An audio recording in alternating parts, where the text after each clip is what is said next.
Minister of Information re-echoes President Tinubu's position that all armed groups wreaking havoc on citizens are classified as terrorists. No more ambiguous nomenclature.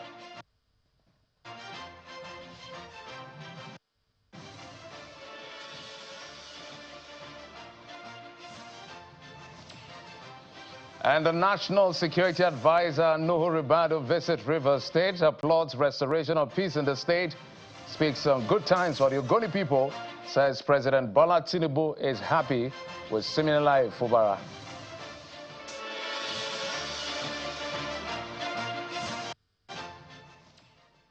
Hello and welcome to Politics Today, reaching you live from our Lagos Global Headquarters here in the nation's commercial nerve center. I'm Jeffrey Uzama. And of course, let's bring you up to speed with what we've been looking at and tracking throughout the day as far as the polity and its politics is concerned. Let's get started with what is playing out in Rivers State. The National Security Advisor, in company of the Minister of Works and Minister of Environment, had visited Rivers State today, visiting the governor of Rivers State for several reasons, and part of which has to do with some of the things that have been talked about as far as maybe exploration is concerned, environmental issues, and the East-West Road. It's a combination of issues that the National Security Advisor had gone there for as far as that particular visit is concerned. Now, when the NSA is there, you can understand that issues of national security is of paramount importance, which is why he's applauding the state for giving peace a chance. You remember what has played out since the administration of Siminalayi Fubara, from all the political conundrum down to a state of emergency and to all the things we're all familiar with. Well, he said to the governor, we're happy with what is going on in River State. The fact the president is happy with you. And the governor in return had actually said things about the Ogoni land and some of the opportunities being created. But let's take a listen to both gentlemen. You did an incredibly good one to get us one. And we are here to demonstrate that, to identify the people and once again to thank them on behalf of Nigeria. We are happy today. Rivers State is probably one of the most peaceful states in Nigeria. Ogoni is looking like a turning point for Nigeria today. A new chapter is being opened. Nigeria will not be again what it used to be. Things are changing, and it is starting with Ogoni land. But my own simple delivered the message of President is I should thank you, Your Excellency. He is very happy with you. Today, we have 30 young men, both men and women, of Ogoni extraction that is already employed in NNPC. You can imagine what this 30 will become in the next 25 years in this country. So that's the NSA and the governor of Rivers State. If you know, Ogoni has crude oil and a lot of it. And given the fact that Nigeria has been struggling to meet its quota time and again, sometimes it does, sometimes it doesn't meet 1.3, 1.4, 1.5. If that space is open up for onshore exploration, exploitation, it's going to be a good one for the country. But beyond all of that, let's bring you some other good news. We started off yesterday where we told you that the 113 or 30 of the children that were abducted and their teachers in Papere in Niger State have now been reunited, or the government has now received them officially. Yesterday we announced their release, and these are visuals coming in earlier today when they were brought to the government house where they were actually received by the government of Niger State. So you can see very young children, these children and these pupils, they've been in abductors den for the last, say 1 month, because they were abducted on November the 21st. This, I think we can all agree, should never happen again. Just imagine that young, just imagine these kids, literally children, being taken away by these dastardly elements.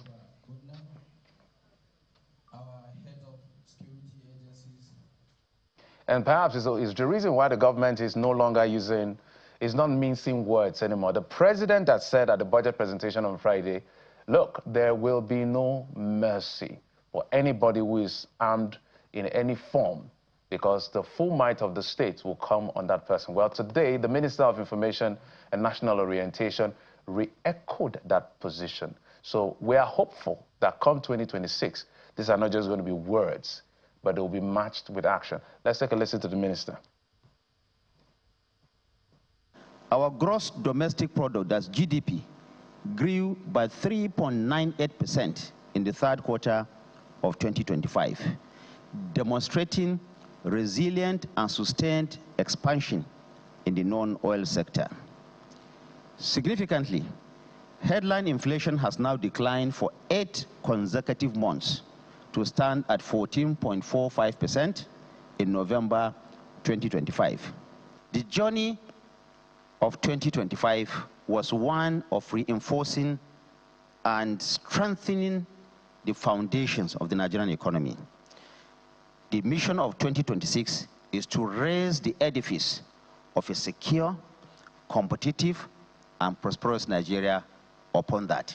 Any armed group that kidnaps our children, that attacks our farmers, that terrorizes our communities, is officially classified and will be dealt with as a terrorist organization, any individual or any group. This is the declaration that Mr. President has made. Now, the era of ambiguous nomenclature is over. If you terrorize our people, whether you are a group or you are an individual, you are a terrorist and you'll be classified as such. There is no any name hiding under this again. I think it's about time. No more kids' gloves as far as dealing with these terrorists are concerned. But let's bring you other political stories in our political roundup. Then we'll get to our conversation for the day.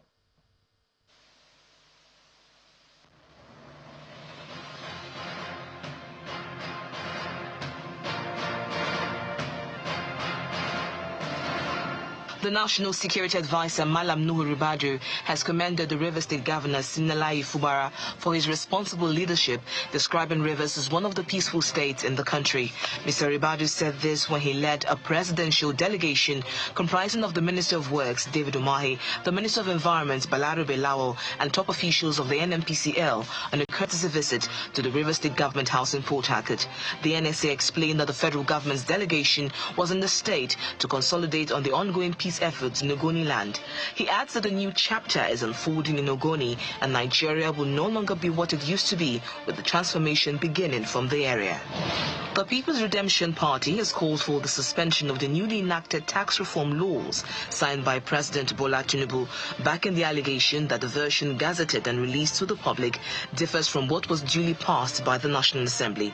The party made the call in a statement issued in Abuja by the national chairman of the party, Mr. Falalu Bello, following fresh allegations by a member of the House of Representatives that the executive arm altered key provisions of the tax laws after its passage by lawmakers. According to the statement, the PRP condemns the blatant executive misconduct and flagrant disregard for constitutional sovereignty exhibited by the current administration in the recent manipulation of Nigeria's tax laws. And the new Nigeria People's Party is elected as national officials, with its national chairman, Dr. Ajuji Ahmed, re-elected unopposed through voice votes at the party's national convention held in Abuja. The convention, which was monitored by the Independent National Electoral Commission (INEC), also witnessed the return of Mr. Dipo Olayoku as National Secretary, alongside other members of the National Working Committee and National Executive Council, all of whom were elected unopposed. In his acceptance speech, Dr. Ajuji pledged that the newly elected leadership, under his guidance, will work diligently to achieve the objectives of the party, with particular emphasis on securing victory in the 2027 general elections. And Governor Agbo Kefas of Taraba State has signed into law the state's 2026 appropriation bill. Governor Kefas, in his remarks, said the 2025 budget cycle was to a large extent implemented and appreciated, and thanks the State Assembly for giving the 2026 appropriation bill a speedy consideration and passage. According to the governor, the 2026 budget tacked developments that we can see will tackle some sectoral issues bedeviling the state, including youth empowerment, all-round economic growth, and rural transformation. And in Zamfara State, Governor Dauda Lawal has pledged to improve the welfare of armed forces veterans and families of military personnel who lost their lives while serving the nation. The governor made the pledge during the launch of the 2026 Armed Forces Remembrance Day emblem in Gusau, the state capital. Governor Lawal commended the sacrifices of serving and retired military personnel, describing them as patriots who paid a heavy price for national peace and security, and assured the veterans and families of fallen heroes of his administration's commitment to improving their welfare and ensuring they are adequately supported.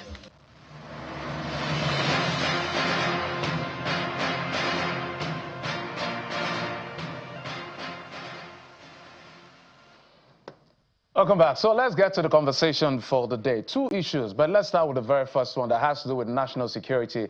On the backdrop of what the president has said, I did a quick look back at maybe 10 years ago when we started, 10 years ago on our budget, our national budget. And the size of the budget keeps growing. In fact, as at 2015 or so, our national budget in its entirety was less than 5 trillion naira, if my records are correct. That means that what has been allocated to the security and defense sector in the 2025 budget is arguably bigger than the entirety of the 2015 budget, just 10 years gap.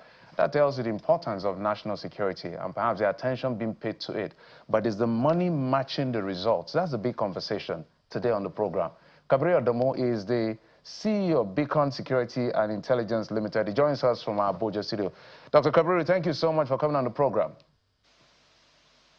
My pleasure, Jeffrey. Season's greetings. Compliments of the season to you. I just did a quick comparison on budget size. National budget literally now being swallowed by just a sector if you look at the numbers comparatively. But that's not where I want to start from. I want to start from some of the very strong words that have emanated from the presidency in, say, the last 72 hours. The president first made that statement at the joint session of the National Assembly, literally saying, look, guys, no more games. If you're bearing arms, we're coming after you, and there will be no mercy. Today, that has been re-echoed by the Minister of Information. Should we take them seriously, or this is just another talk? I think the action that they would take in the coming days will determine whether we would take them seriously or not. The law that determines who a terrorist in Nigeria is the Terrorism Prevention and Prohibition and Prevention Act as amended in 2022. And it defines what terrorism is. It also provides the procedures for determining what or who is a terrorist group or who is supporting or financing terrorism. And that law puts the responsibility for that determination in a competent court of jurisdiction. It also puts the responsibility for petitioning and reaching that determination on the Attorney General of the Federation. So even the president in this instance does not have the power to determine whether a group is terrorist or not. Neither does any member of the administration, the executive arm. That power resides with the judicial arm of government, the competent court of jurisdiction. So what they would do, and Jeffrey, I think it's very important that we deconstruct the eco-space within which criminality and other violent acts happens in Nigeria.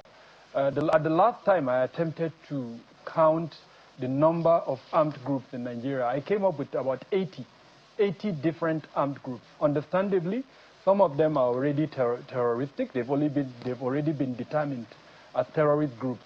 Others are bandits, and 2 of those bandit groups in 2021 were determined as terrorists under the Buhari administration, while several others, almost about 60-something, are neither here nor there. Their activities, sometimes terroristic, other times criminal acts that are determined under different laws that exist in Nigeria. So when the president says that groups that are armed and that are killing Nigerians will be categorized as terrorists, the question that comes to my mind, these others, about 70-something of the groups that exist in Nigeria, which one of them is he referring to? And at what point, for instance, would the administration get a competent court of jurisdiction to determine that those groups or those individuals that are terroristic? So again, I think what is important is what will happen over the coming days. if we take ourselves back to 2020, into 2021, when the Buhari administration, got the court to determine two groups as terrorist groups.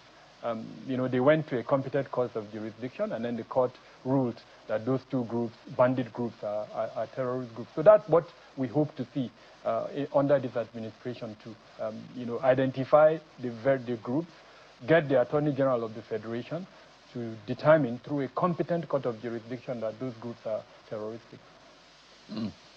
Quite an interesting perspective you've raised as far as classification is concerned when it comes to who a terrorist group or who are the terrorist group that are concerned. But don't you think that sometimes, given the level of mindless activities of this terrorist group, the state may switch gears to some drastic measure that should put some fear?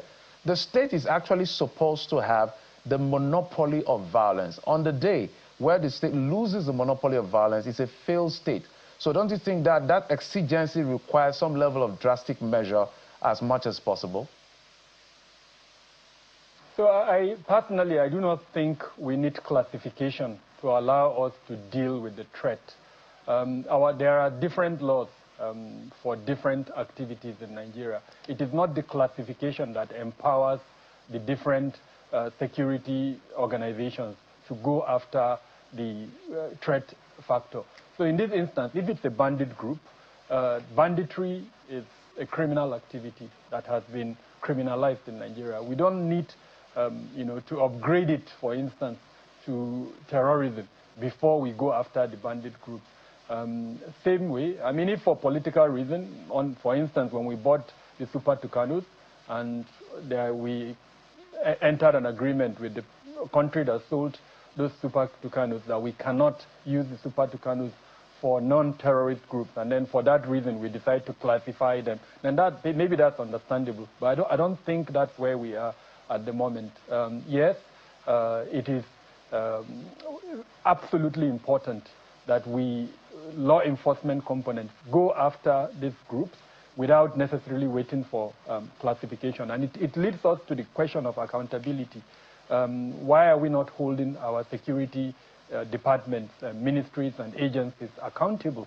All of them, in terms of asking them questions around what is stopping them from going after these groups. Will the classification, for instance, strengthen accountability? I personally don't think it would. There are several components that would strengthen that accountability, but I don't personally see classification as one of those components that would strengthen accountability. In fact, if you deconstruct it, it would even lead to conflation. Number one, it would lead to politicization. Anyone, for instance, within the executive arm can decide to wake up one day and call any group a terrorist group. And the danger in that, unfortunately, is the consequences that it would drive. We're in the political season, the campaign has started. So if that power resides within the executive arm, I think it would not help our democracy. Where it is now, in the hands of the judiciary, provides checks and balances. If there are attempts that, for whatever reason, does not meet the requirement of the law, the judicial arm of government will be able to prevent such a politicization. So I am supportive of that process. Yes, it may be slow, but then I think in the long run, it would augur better for us than to allow it, anyone can wake up and say a group is terrorist.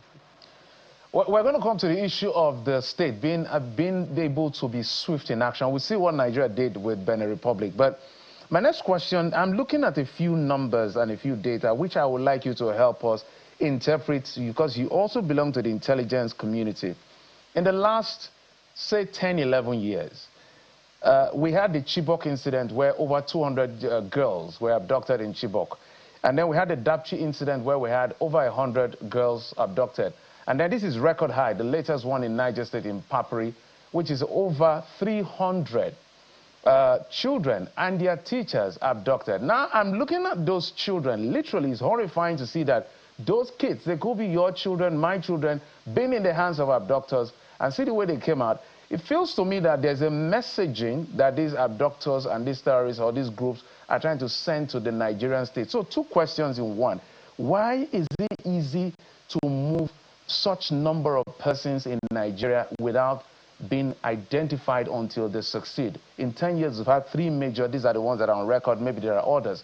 Why is it that easy for it to happen in Nigeria? And what is the messaging that these guys are sending, especially with these 300 that have now been released? In simple terms, they are challenging the supremacy of the use of force by the state. The brazen way they go after these school children. And then in most instances, they are successfully able to abduct them. And they are successfully able to keep them for the period during which they negotiate their release. In simple terms, they are showing that capacity, that ability to carry out the act. Now, to your question on why this is happening. Number one is the groups are armed. They have the capacity and the capability. Number two, they are able to keep this number of students in so-called ungoverned spaces, spaces that you have very little government presence. The authority of the state in those locations is extremely weak. So they're able to keep them. In this instance, it was the Niger State. They were released around Borgu. We know that the forests in those areas are literally in the hands of this element. So those are the 2 major reasons why we continue to see this type of incident. There is a third component which worries me more than the first 2, and that is the fact that they are able to negotiate something out of government to release these kids. These kids are not rescued, it's a release, and under certain terms.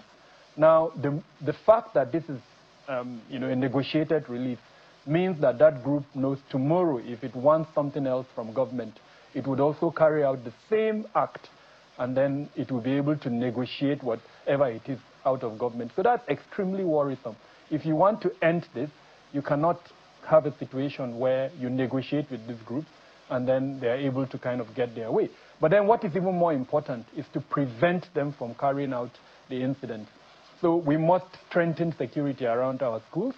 And of course, I'm sure you've discussed extensively around the Safe School Initiative on this platform. It was an initiative that was introduced in 2014. 11 years down the road, we still have schools that are extremely vulnerable. And the groups will, unfortunately, and I'm not a harbinger of bad news, but the groups will continue to target these vulnerable schools and abduct people from them unless, number one, we strengthen the security around these schools, and number two, we go after these groups, and the ones that we need to arrest, we arrest, the ones that we need to kill, we kill, but we prevent or reduce or eliminate their capacity to act. As long as we don't do these 2 things, go after the group, destroy them, and then number two, strengthen security along the schools, then unfortunately we remain vulnerable to the activities of this group. This is not rocket science. I think it's very simple, it's straightforward to understand. Dr. More questions just ring through my mind. I'm sure for Nigerians, what is agitating on them? I don't think, as you said, this group just called government, or government called them and they said, sorry, we're very sorry, we didn't know they were kids. We didn't know it's going to mess the system up. Please, take them back. There was a trade-off. There was some negotiation. The only thing the average Nigerian can hazard as a guess is that government paid money, or whoever is representing government, there was an exchange of money. But if that is untrue, because government will never tell you whether they paid any form of money, in fact, they discourage, almost trying to criminalize, if you will, paying ransom. What do you think was the trade-off here? Well, going by, what we know, there are 3 possibilities. Number one, money, like you mentioned. Number two, there are members who have been arrested. They discussed some kind of trade-off. You can call it prisoner exchange. They release the students, and then their own members who are in custody are also released. And then the third one is some form of access to certain items or materials that they require or they need. Government promises them, and they are giving. It cannot be beyond one of these 3 things. And irrespective of which one of them, the inherent danger is what it means for the future. The fact that these groups know that once they abduct students, then they're able to get any one of these 3. from government means that sadly this will continue. So if our intention is to end this, we cannot engage in these types of negotiated relief. It's not helpful. But like I said in the course of my conversation, what is even more important is to prevent it. The moment the kids are abducted, we're at the mercy of this group. We have no option, really. It's either we rescue them, in which instance the consequence, there may be collateral damage, and nobody wants that. And frankly, our capacity to even engage in that type of high-level rescue operations is extremely limited, especially when you are dealing with kids. So the only option really is a negotiated release, which seems to be what we're going by. And so the most important thing to do is to prevent it from happening. And I've given the two options that we can take to prevent it from happening. Dr. Agdamu, we're going to go on a quick break. When we come back after this break, one of the questions I want to delve into, or some of the few things before I let you go, is the fact is whether the monies we are spending is actually paying off. We thank the military for what they do. We're wearing this emblem in recognition of their effort and the sacrifices they make. But we may need to probe the money is being spent. I just told you and told the audience, in 2015, the entire budget of Nigeria, the entire budget was 4.5 trillion naira. As at then, it was $22 billion. Today, budget for defense and security alone is 5.4 trillion naira. I beg your pardon. So 4.5 trillion as at 2015 for the entire budget. Today, 5.4 trillion for defense and security alone. We'll dive deep into the issue of budget spending for defense in just a moment. Stay with us. Welcome back. My guest is Dr. Kabiru Adamu. He's the CEO of Beacon Security and Intelligence Limited. He's been talking to us on issues around national security. Dr. Adamu, we just have 2 minutes to wrap up this segment. And my question is where I left off. So my number shows that between 2025 and 2026 budget, Nigeria earmarks, I use that word carefully because releases are different from estimation, earmarked about 10 trillion naira, which is about $6 billion for defense and security alone. Are we getting value for our money? In 2 minutes. So we know from the data set at Beacon Security and Intelligence Limited that at the end of November, over 10,000 Nigerians had been killed and another 7,000 Nigerians had been abducted. So if you use those numbers, the simple answer is we're not getting value for money. When we bring those numbers down to probably below 100 or even, I mean, it's utopian to think that there won't be any security occurrences within the country. But so let's bring it to a manageable point that will be acceptable to Nigerians, and then we'll say we're getting value for money. But I also want to agree with you. What the budget and releases are very different, and I'm hoping that the National Assembly, when they come to engage with the MDAs, they will be able to understand how we performed in the 2025 budget. I'm very happy hearing the President promising that he would eliminate this, idea where we have 3 budgets almost running at the same time, and we frankly don't really have a very good idea of how much was released into the MDAs. So I think it's absolutely important. We're excited about the figure, but then I think what is more important is to know how much of that figure was actually released in 2025. Okay. But the situation is deplorable, like I've mentioned. The figures do not speak to the fact that we're making progress. There is also huge corruption within the sector. Procurement within the sector is riddled with corruption. Time would not allow me to go into the details of that. So that also would need to be checked. It would need to be blocked. As an example, Jeffrey, we know how much an AK-47 sells within the market. But then when you see how much it is written in the budget, I mean, you weep for Nigeria. Well said, Mr. Kabiru Adamu, security consultant, the CEO of Beacon Security and Intelligence Limited. Thank you so much, as always, for coming through for us. We appreciate you, sir.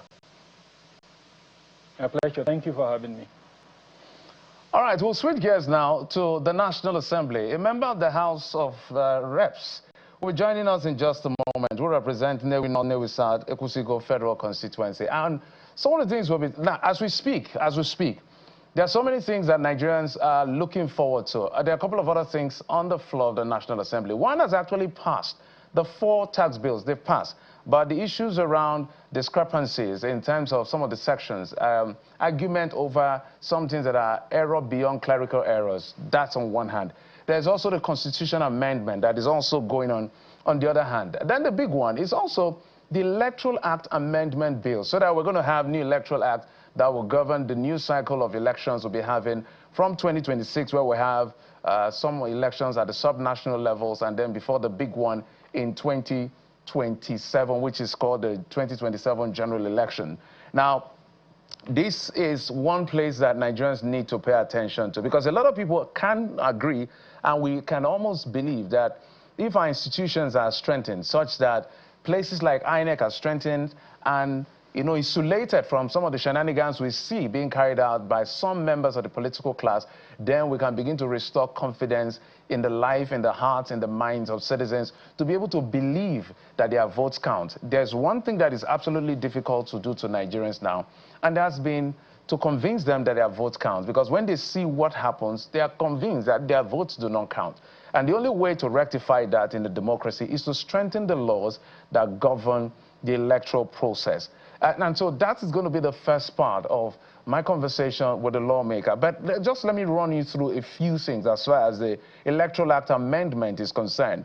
Now, one of the provisions, one of the things that has been touched by the amendment of this Electoral Act, is going to be the Electoral Act 2025, I think repealing the 2022 that led us to the 2023 presidential and governorship and all the elections that took place, is issues around limitation on election spending, because it is believed that because politicians spend a lot of money trying to get their positions, that is why corruption is inevitable, because somehow it's like taking a loan from a bank and they have to pay back this money. Now, that may not be a reason. It may be inexcusable, because if you're coming to public office, you need to serve. But the people who are framing these laws are beginning to look at ways to strengthen it, to see how they can make this as, simple as possible, as far as, or accessible, that's the key word I was looking for everyone. But let's bring in my guest, who is a member representing Newi North, Newi South, Ekusigo Federal Constituency in the House of Representatives. Honorable Peter Uzokwe joins us from Abuja City. Honorable Uzokwe, thank you so much for coming on the program. Thank you, Jeff.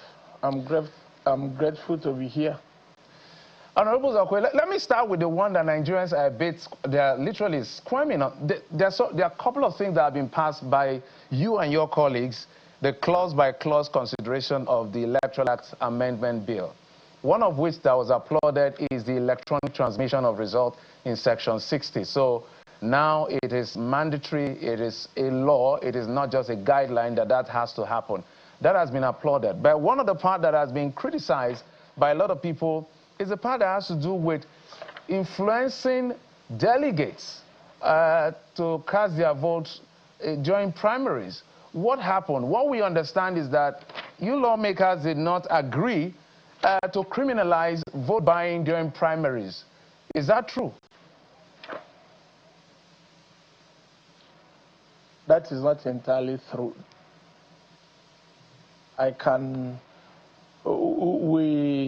We look into what is happening holistically. Number one, when you say that you influence somebody to vote in primaries elections, how do you prove it? We looked at it 2 ways.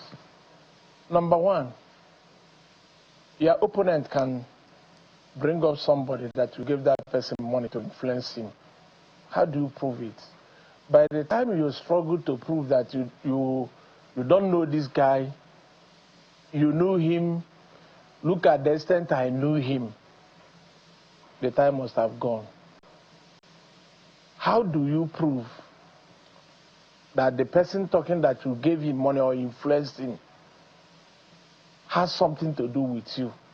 That is number one. Number two, it is not only financial inducement that can make somebody influence the outcome of anything. You can promise somebody something, gentleman's agreement. I will give you this, I will give you that. Come and vote for me. It is not only financial inducement. You can give somebody land. You can give somebody a car. You can give somebody any other thing that that person might be in need at that particular time. So we looked at it. How do you prove?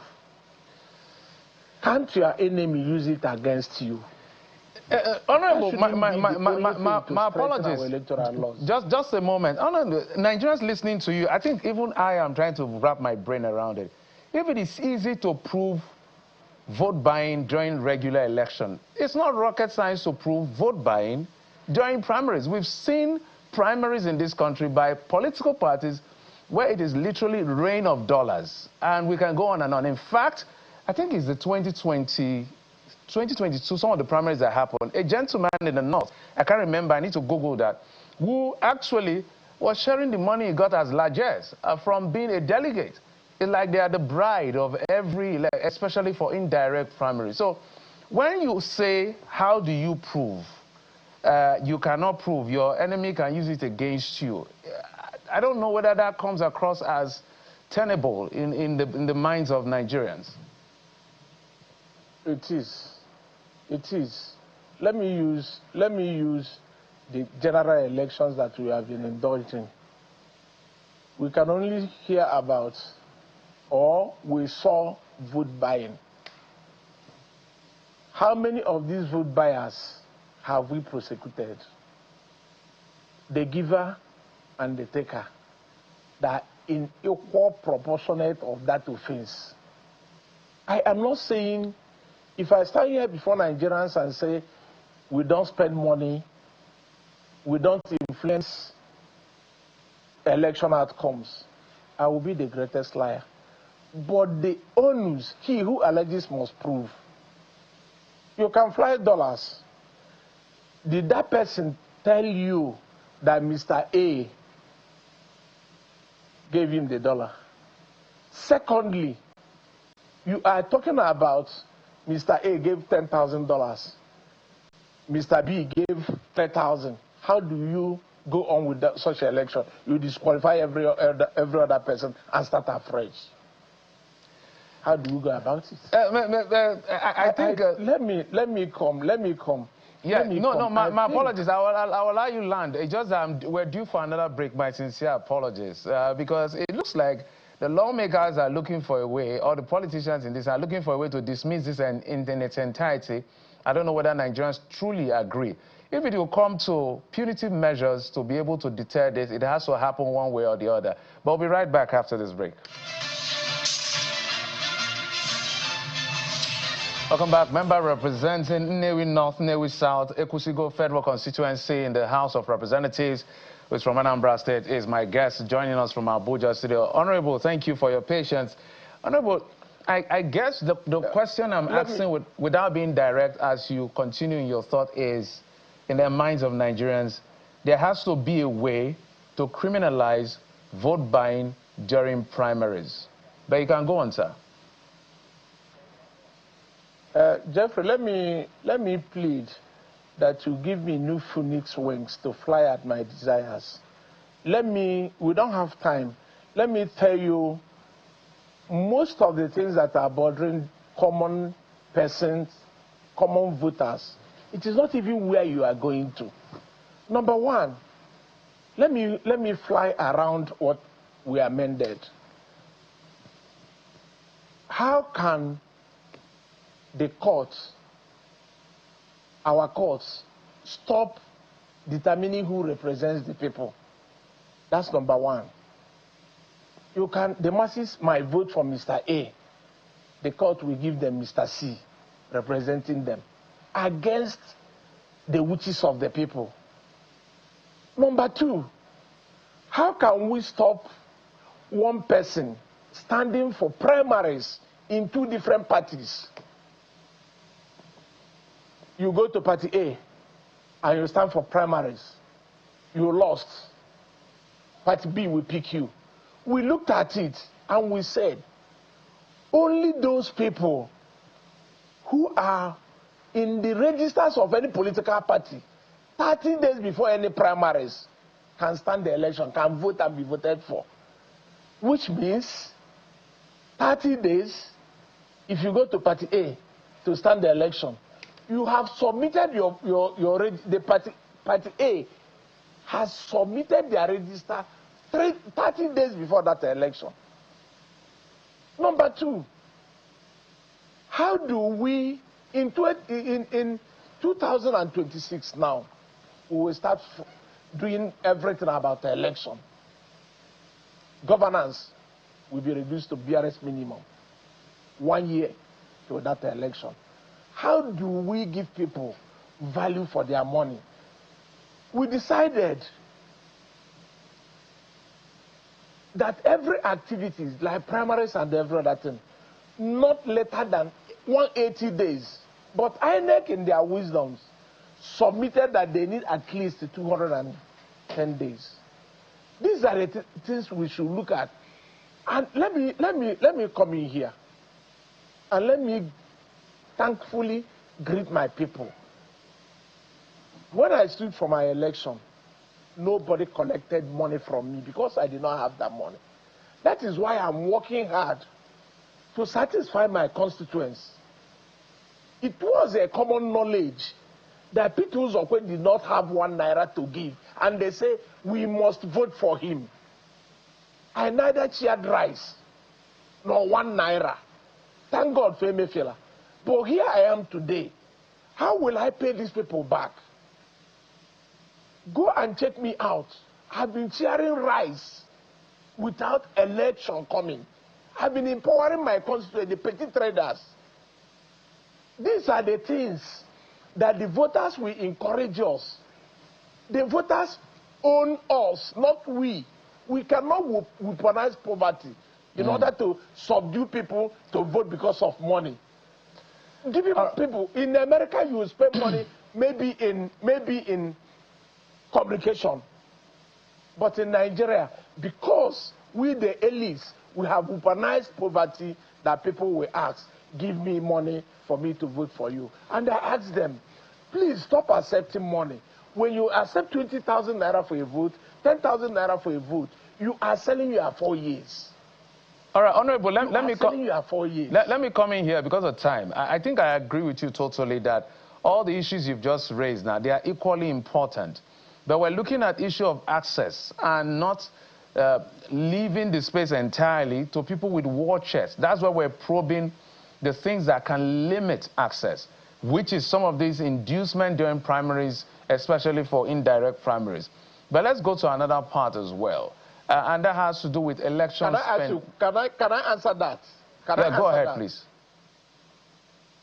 The electoral law can never be inconsistent with Nigerian constitution. First of all, financial inducement in our Nigerian constitution is an offense punishable by our law. So we are only doing things about electoral law. But ab initio, inducement of any kind is a criminal offense. All right, just to wind down, I want to find out from you the provision, the consideration that has to do with concluding post-election litigation before inauguration. Has it been passed by the House of Representatives?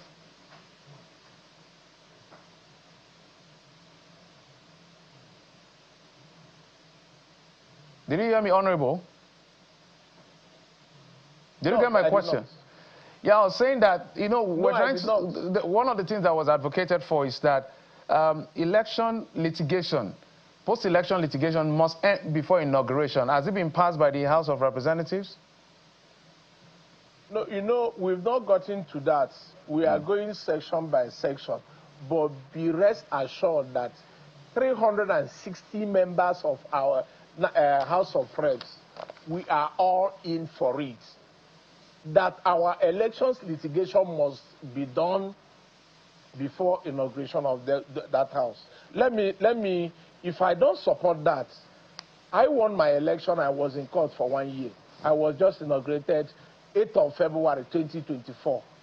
Can you beat that? 1 year outside. All right. So okay. I am one of the members that are championing that litigation must be dispensed of before inauguration. All right, Honorable, thank you so much for your perspective. If we had more time, I would have doubled down on a lot of things that has to do with access, including spending limits for campaigns and all of that. But that's the much we can take. Honorable Peter Uzokwe is a member representing Nnewi North, Nnewi South, Ekusigo Federal Constituency in the House of Representatives. He represents the people from Anambra State. Thank you, sir. We appreciate you. Thank you, Jeff. Thank you. I hope to be here to discuss this extensively. Not a problem. All right, that's it on the program. Thank you so much for your time. And, of course, your usual company. I'm Jeffrey Uzanga. Christmas is 2 days from now. Make sure you have a great time.